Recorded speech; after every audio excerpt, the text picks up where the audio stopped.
Metternich युग, जिसमें हमने 3 वीडियो जो है उसके बना लिए हैं। जिसमें पहला जो वीडियो जो था उसमें हमने मेटरनिक का जीवन परिचय और उसकी कार्यप्रणाली किस प्रकार की थी उसके बारे में। दूसरे में हमने मेटरनिक की गृह नीति का प्रभाव, इसके साथ ही मेटरनिक की विदेश नीति और विदेश नीति में उसने नेपोलियन के साथ में किस प्रकार का व्यवहार किया, इसके साथ ही वियना सम्मेलन में किस प्रकार की उसने अपनी भूमिका निभाई।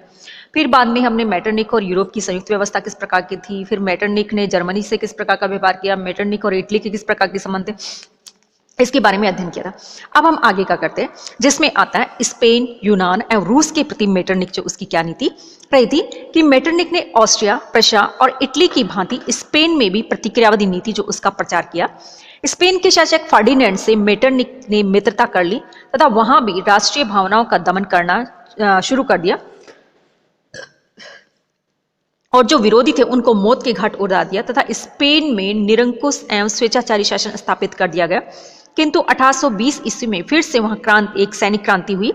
जिसके परिणामस्वरूप सम्राट फर्डिनेंड को गद्दी से उतारकर 1812 में स्पेनिश संविधान जो उसको लागू कर दिया गया। और यूनान ने टर्की के विरुद्ध विद्रोह कर दिया और इस विद्रोह के प्रति भी मेटरनिक का प्रतिक्रियावादी रुख रहा। यूरोप के अधिकांश देश यूनानियों के पक्ष में थे तथा रूस भी यूनान को टर्की के विरुद्ध सहायता देना चाहता था, किंतु ऑस्ट्रिया ने इसका विरोध किया और मेटरनिक इस विरोध के कारण किसी ने भी यूनानियों की कोई सहायता नहीं की थी। फलतः टर्की ने यूनान के इस विद्रोह का बड़ी निर्दयता से दमन कर दिया। मेटरनिक जानता था कि यदि टर्की के विरुद्ध यूनान को सहायता दी गई तो यूनान का राष्ट्रीय आंदोलन सफल हो जाएगा। और रूस का जार अलेक्जेंडर प्रथम आरंभ में उदारवादी था, किंतु 1815 के बाद धीरे धीरे वह भी मेटरनिक जो उसके प्रभाव में आ गया। ट्रापो सम्मेलन में तो उसने स्पष्ट रूप से घोषणा कर दी थी कि वह मेटरनिक का अनुयायी है। उसने मेटरनिक को वचन दिया कि वह प्रत्येक मामले में उसका समर्थन करेगा। तो इस प्रकार से रूस का जार मेटरनिक के प्रभाव में आकर घोर प्रतिक्रियावादी बन गया और मेटरनिक के प्रभाव के कारण ही रूस यूनानियों के राष्ट्रीय आंदोलन में चाहते हुए भी सहायता नहीं दे पाया था। अगला आता है मेटरनिक और इंग्लैंड कि नेपोलियन को परास्त करने में मित्र राष्ट्रों का पारस्परिक सहयोग रहा था। इसलिए वियना सम्मेलन में मेटरनिक एवं इंग्लैंड के विदेश मंत्री कैसलरे एक दूसरे के सहयोगी रहे और यूरोप में यथास्थिति बनाए रखने के लिए मेटरनिक ने चतुर्राष्ट्र मैत्री जो उसका प्रतिपादन किया, किंतु इस व्यवस्था के अंतर्गत मेटरनिक दूसरे राज्यों के आंतरिक मामलों में हस्तक्षेप के सिद्धांत का प्रबल समर्थक रहा, जबकि इंग्लैंड ने इस सिद्धांत का इस आधार पर विरोध किया था कि किसी राज्य के आंतरिक मामले में सशस्त्र हस्तक्षेप करने से उसकी संप्रभुता की उचित मान्यता नष्ट हो जाएगी। अतः इंग्लैंड दूसरे राज्यों के अतिरिक्त मामले में हस्तक्षेप के सिद्धांत का प्रबल समर्थक था और संयुक्त व्यवस्था के प्रथम सम्मेलन एक्स लॉ शैपल में ही ऑस्ट्रिया एवं इंग्लैंड के मतभेद उभरकर सामने आ गए और इन्हीं मतभेदों के परिणामस्वरूप फ्रांस द्वारा स्पेन में हस्तक्षेप करने का तथा स्पेन द्वारा अपने दक्षिणी अमेरिका के उपनिवेशों पर पुनः अधिकार करने का ब्रिटेन ने डटकर विरोध किया और यूरोप की महाशक्तियों में इन मतभेदों के कारण चतुर्राष्ट्र मैत्री का विघटन जरूरी हो गया था। और ब्रिटेन के इस विरोध के बावजूद मेटरनिक ने मार्च 1821 में नेपल्स के विद्रोह का दमन करने के लिए अपनी सेना भेजी, जिसने वहां विद्रोहियों का दमन कर फिर से निरंकुश शासन स्थापित कर दिया और इस प्रकार से ब्रिटेन मेटरनिक की प्रतिक्रियावादी नीति जो उसका विरोध करता रहा और मेटरनिक जहां भी उसे अवसर मिला राष्ट्रीय आंदोलन को कुचलने में तैयार रहा। परिणाम यह निकला कि ब्रिटेन को संयुक्त व्यवस्था जो उससे अलग होना पड़ा। अगला आता है मेटरनिक और यूरोपीय राजनीति कि मेटरनिक संयुक्त व्यवस्था के माध्यम से यूरोप में अपनी प्रतिक्रियावादी नीति जो उसको लागू करना चाहता था, किंतु वेरोना सम्मेलन में इंग्लैंड के विरोधी रुख के कारण संयुक्त व्यवस्था टूटने लगी और 1823 में मुनरो सिद्धांत की घोषणा तथा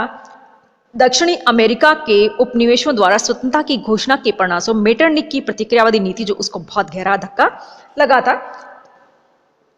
और 1830 की क्रांति से तो वह अपना संतुलन ही खो बैठा और इस क्रांति के फलस्वरूप समस्त यूरोप परस्पर विरोधी दो गुटों में डिवाइड हो गया। एक तरफ तो ब्रिटेन और दूसरी तरफ फ्रांस था, जो हमेशा क्रांतिकारी विचारों के केंद्र रहे, तथा दूसरी ओर रूस और प्रशा और ऑस्ट्रिया थे, जो कि सदैव प्रतिक्रियावादी नीति जो उसके सेंटर रहे। इसलिए फ्रांस और ब्रिटेन तो उदारवादी एवं वैधानिक शासन तंत्र का डिमांड करते थे तथा दूसरे राज्यों के आंतरिक मामलों में हस्तक्षेप की नीति का विरोध करते थे। इसके विपरीत मेटरनिख के नेतृत्व में पूर्वी यूरोप के राज्य स्वेच्छाचारी राजतंत्र जो उसके समर्थक थे तथा उदारवाद तथा वैधानिक शासन की मांग किया करते थे और उस वैधानिक शासन का कठोरता से दमन करना चाहते थे। और 1830 में जब बेल्जियम में विद्रोह हुआ तो मेटरनिख ने इस विद्रोह को दबाना चाहा, किंतु इसी समय पोलैंड में भी विद्रोह हो गया, जिससे मेटरनिख कुछ भी नहीं कर सका। फ्रांस और इंग्लैंड ने बेल्जियम को सहयोग दिया, जिससे 1833 ईस्वी में बेल्जियम का स्वतंत्र राज्य स्थापित हो गया। इस प्रकार से वियना कांग्रेस द्वारा स्थापित व्यवस्था जो उसका विघटन शुरू हो गया और बेल्जियम में मेटरनिख की प्रतिक्रियावादी नीति के विरुद्ध लोकतंत्र एवं राष्ट्रीयता की भावना जो वो विजयी हुई। और इसी प्रकार से मेटरनिख ने यूनान के स्वतंत्रता आंदोलन का भी दमन करना चाहा, किंतु मेटरनिख के विरोध के बावजूद यूनान स्वतंत्र हो गया और मेटरनिख की जर्मन नीति के कारण भी पश्चिमी देशों में उसका विरोध प्रबल होता जा रहा था। 1834 ईस्वी में ब्रिटेन, फ्रांस, स्पेन और पुर्तगाल ने चतुर्राष्ट्र मैत्री स्थापित की तथा मेटरनिख की निरंकुश और प्रतिक्रियावादी नीति को चुनौती दी, किंतु 1839 ईस्वी में मेहमत अली की शक्ति को दबाने के संबंध में फ्रांस और ब्रिटेन जो है उन दोनों में मतभेद हो गया और मेहमत अली ने अपनी शर्त मनवाने के लिए रूस, प्रशा, ऑस्ट्रिया से ब्रिटेन ने सहयोग करने का निश्चय किया और यूरोप में फिर से मेटरनिख का प्रभाव जो था वो स्पष्ट हो गया। अतः फ्रांस ने ब्रिटेन के विरुद्ध मेटरनिख से मैत्री करने का प्रयत्न किया। इस प्रकार से 1848 तक मेटरनिख की कुशल राजनीति के कारण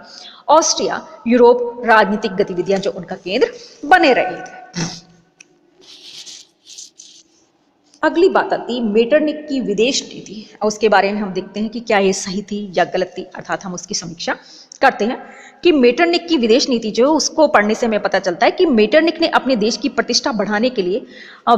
इस प्रकार की विदेश नीति जो उसका सहारा लिया। वह नेपोलियन को ऑस्ट्रिया के विकास में सबसे बड़ा बाधक मानता था, किंतु वह केवल ऑस्ट्रिया की शक्ति से उसे दबाने में असमर्थ था और खुले रूप से नेपोलियन की शत्रुता भी मोल लेना नहीं चाहता था। अतः उसने ऐसी नीति अपनाई जिससे कि नेपोलियन का पतन भी हो जाए और ऑस्ट्रिया को भी कोई हानि नहीं उठानी पड़े। 1810 से 1813 तक उसने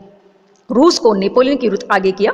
और स्वयं रूस के विरुद्ध योजना बनाता रहा और नेपोलियन को प्रसन्न रखने के लिए तथा उसका विश्वास पात्र बनने के लिए उसने ऑस्ट्रिया की राजकुमारी का विवाह नेपोलियन से करने के लिए बातचीत की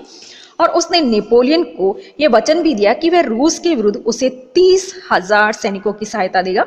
दूसरी ओर उसने रूस के जार को यह आश्वासन दिया कि वह उसे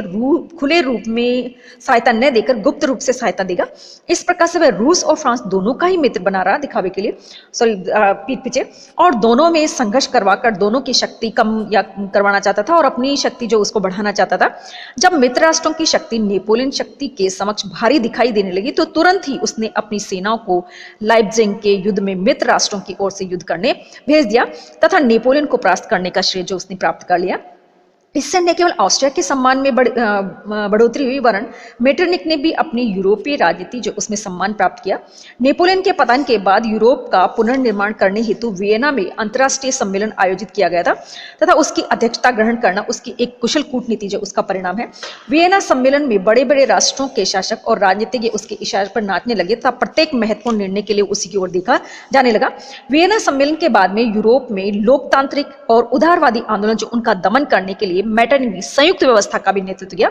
उसने अपनी विदेश नीति में सदैव राजसत्तात्मक शासन व्यवस्था को बनाए रखने और उसको पोषक तत्वों को प्रधानता दी। यदि यूरोप के किसी भाग में इन तत्वों के विरुद्ध थोड़ी भी हलचल होती तो उसे दबाना मेटरनिख अपना कर्तव्य समझता था और दक्षिणी अमेरिका के उपनिवेशों में होने वाले विद्रोह को दबाने के लिए उसने प्रयत्न किया, किंतु मुनरो की घोषणा तक केनिंग के विरोधीकरण के कारण उसे सफलता नहीं मिली। किसी भी उदारवादी जन आंदोलन को वह यूरोप की शांति भंग करने वाली घटना मानता था। वह रूस और प्रशा की सहायता से अपनी प्रतिक्रियावादी नीति का सफल संचालन करता रहा, किंतु जब यूनान के विद्रोह के समय रूस ने अपना नेतृत्व स्थापित करने का प्रयास किया तो उसने रूस का विरोध करने में भी संकोच नहीं किया। भला मेटरनिख के रहते हुए यूरोपीय राजनीति का नेतृत्व दूसरा राष्ट्र कैसे ग्रहण कर सकता था? वस्तुतः मेटरनिख अपने ही ढंग का एक विलक्षण कूटनीतिज्ञ माना जाता रहा है।